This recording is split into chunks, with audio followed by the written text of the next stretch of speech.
আজকের অতিথি আপনারা দেখতে পাচ্ছেন কবি হাসান আল আবদুল্লাহ। তিনি কবি, সম্পাদক, শিক্ষক, ২৭ বছর শিক্ষকতা করেছেন, হোমার পুরস্কার বিজয়ী, এবং তিনি দেশ বিদেশ ঘুরে বেড়ান তার কবিতা নিয়ে। বিভিন্ন ভাষায় তার কবিতা অনুবাদ হয়েছে। বিভিন্ন দেশের বুক ফেয়ারে তিনি অংশগ্রহণ করেন। জি, আপনাকে চ্যানেল 16 এর পক্ষ থেকে শুভেচ্ছা।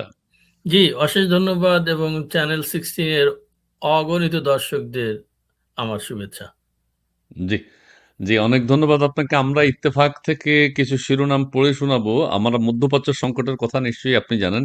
সেই বিষয়ে আমাদের অত বিশদ আলোচনা না গিয়েও আমরা যেমন আমাদের দেশের সমস্যা সমাধানের জন্য যদি আমরা একটু চিন্তা করি, আমাদের দেশের সমস্যা তো আমরা সমাধান করতে পারবো না।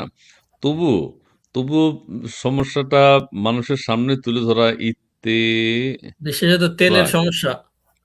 তেলের সমস্যা, সারা পৃথিবীতে তেলের সমস্যা, এবং ভারত থেকে আমরা মাটির নিচ দিয়ে এখন চোরা পথে, গুপ্ত পথে তেল এই সংগ্রহ খুবই খারাপ করছি। কাজ করছি, খুবই খারাপ কাজ এইটা করছি। ভারত থেকে যা আনবো সেটাই কিন্তু নাজায়েজ। এটা এটা এটা আহ, এটা খেলে সমস্যা আছে। না, হ্যাঁ, হ্যাঁ। তেল তো আমরা খাবো না, এটা হলো ডিজেল ও তেল ডিজেল খাবো না, আনছি ওটা এখন। ডিজেল, ও গাড়ি চালাবো। কিন্তু ওই গাড়ি গাড়ি ঠিক চালাবো, মতো চলবে কিনা। গাড়ি হুম। চালাবো তো না, খাবো খাবো গাড়িতে করেই তো পণ্য সামগ্রী আসবে, সেই পণ্য জামাতের সামগ্রী হুজুররা আমরা নিশ্চয়ই কিনবো। ওই তেল ব্যবহার করবেন না। না, না, না, তারা স্যার, বিএনপি তেলের দাম রিজভী কম যিনি হবে। শাড়ি পরিয়েছিলেন তিনিও ব্যবহার করবেন না, আমি আমি ফর শিওর। তবে অনেকে যদি ব্যবহার না করেন তাহলে তেলের দাম কমে যাবে আমাদের দেশে, এটা কিন্তু আচ্ছা, ভালো। আচ্ছা, বেশ। আপনি যদি ইরান যুদ্ধ নিয়ে দুই এক লাইন বলতে চান, তেলের যে ক্রাইসিসটা, এই যুদ্ধ কতদিন চলবে, দুই এক এক মিনিট আপনি বলতে পারেন, এরপর আমরা আমাদের বিষয়ের উপর যাব। 12ই মার্চ সংসদে কি হতে যাচ্ছে। জি, অশেষ ধন্যবাদ। একজন কবি হিসেবে জি, আমি তো কখনোই যুদ্ধ চাই না। যুদ্ধ জি, বিরোধী আমি প্রচুর কবিতা লিখেছি এবং সেটি দেশে বিদেশে সমাদৃত হয়েছে। তারপরও যুদ্ধ লাগে। আমরা হোমোসেফিয়েন্স অন্যান্য সেফিয়েন্সদের মেরে ফেলে আজকে আমরা এই পর্যায়ে এসেছি। জোর যার মুলুক তার একটা ব্যাপার রয়েছে। তবে এই যুদ্ধ যদি আরো কিছুদিন প্রলং করে, মানে দীর্ঘায়িত হয়, তাহলে কিন্তু বাংলাদেশের মতো ছোট ছোট দেশে দুর্ভিক্ষ হওয়ার সম্ভাবনা রয়েছে। ইতিমধ্যেই অনেকে আমাকে সেই আভাস দিয়েছেন। আমি তো প্রায়ই কথা বলি, অলমোস্ট প্রতিদিনই ৩-৪ জনের সাথে কথা হয়। তো তেলের তো একটা মহা সংকট দেখা দেবে, যেটি ইতিমধ্যে আমরা একটু হাস্যরস করে আলোচনা করলাম, যে শেখ হাসিনার তৈরি করা সেই পাইপলাইন যা দিয়ে জামাতিরা একেবারে ক্ষেপে উঠেছিল, ভারতের কাছে বাংলাদেশ বিক্রি করছে, এমনই মনে হচ্ছিল যে ওই পাইপলাইন লাইন দিয়ে বাংলাদেশের মানচিত্র ঢুকে যাচ্ছে। কিন্তু শেখ হাসিনা যে দূরদৃষ্টি সম্পন্ন কাজ করেছিলেন, আজকে সেই পাইপলাইন লাইন দিয়ে তেল আনা হচ্ছে। দেখুন, বাংলাদেশে এখন দেখলাম ৩ মাইল, ২.৫ থেকে ৩ মাইল লাইন শুধু গ্যাসোলিন নেওয়ার জন্য। এবং একজন লিখেছেন যে শেখ লাইন। হাসিনার সময় আপনাদের ভালো লাগেনি, এখন বুঝুন কেমন লাগে। এ নিয়ে কিন্তু কেউ কোনো উচ্চবাচ্য করছে না, কোনো আন্দোলনও আচ্ছা, যাচ্ছে না। আপনি একটু বলবেন আবার, আপনি যে বললেন মাটির নিচ দিয়ে যে শেখ হাসিনা সরকার পাইপলাইন করেছিল, এতে বাংলাদেশের কি সুবিধা? সুবিধাটা তো এখনই দেখা যাচ্ছে, যে আমাদের তেলের সংকট হলে সেই তেলটা ভারত থেকে আনা যাচ্ছে এবং সহজে আনা যাচ্ছে। এই তেল বহন করতে কি হতো? এই তেল যদি জাহাজে আনতে হতো, তাহলে কি পরিমাণ খরচ দিতে হতো?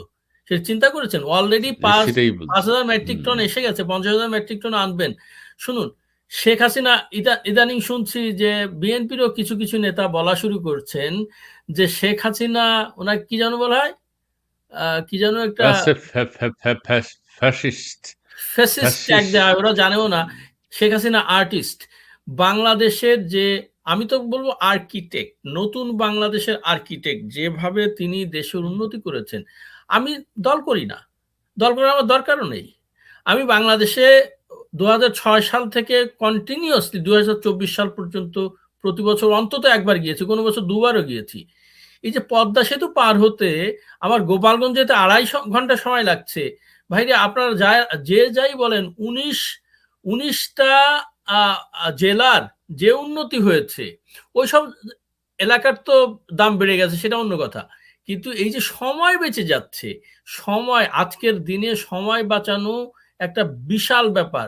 বিশ্ব অর্থনীতিতে সময় বাঁচানো যে কত বড় গুরুত্বপূর্ণ, সেটি আমরা এই বহির্বিশ্বে যারা বিভিন্ন দেশে আছি তারা জানি। যে কত প্রকার যে যোগাযোগ ব্যবস্থা, ফলত জি। এ তো একটা, এরকম শত শত উন্নয়নমূলক কাজ করেছেন বাংলাদেশের। বিশেষ ছোটখাটো ব্রিজ দেখলেও মনে হয় না যে এটা বাংলাদেশের ব্রিজ। উনি চিন্তা ভাবনা করে দেখুন, স্যাটেলাইটে যে উপকার হচ্ছে আজকে, এই যে অনলাইনে বসে কথা বলছি, হুজুরা কথা বলছেন, সবাই কথা বলছেন, টেলিফোন ব্যবহার করছেন। স্যাটেলাইট যদি শেখ হাসিনা না পাঠাতেন, এত সহজে কি এই নেটওয়ার্ক পেতেন? পেতেন না।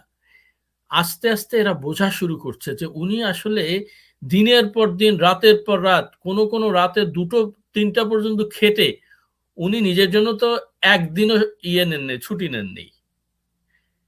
তবে ওনার ওনার যে সমালোচনা, উনি মানুষ চিনতে ভুল করেছেন। যাই হোক, আমরা চাই না যে যুদ্ধ প্রলংড হোক, যুদ্ধ দীর্ঘায়িত হোক, যুদ্ধ যত তাড়াতাড়ি হোক থেমে যাক। সেটি ইরানেরও সেটা চিন্তা করা উচিত যে আমেরিকার সাথে যুদ্ধ করে তারা যতই দেখাক, খমেনি যেভাবে ওদের দেশে মানুষ হত্যা করেছে, হ্যাঁ, যুদ্ধ যুদ্ধ বাদলে মানুষ আরো বেশি হত্যা হয়, সেটা আমরা চাই না, সেই রক্তপাত চাই না। এবং সবার সহ অবস্থানের মধ্য দিয়ে একটা শান্তিপূর্ণ আলোচনার মধ্য দিয়ে একটি শান্তিপূর্ণ সমাধান অতি তাড়াতাড়ি আসবে বলে আশা করছি। ধন্যবাদ।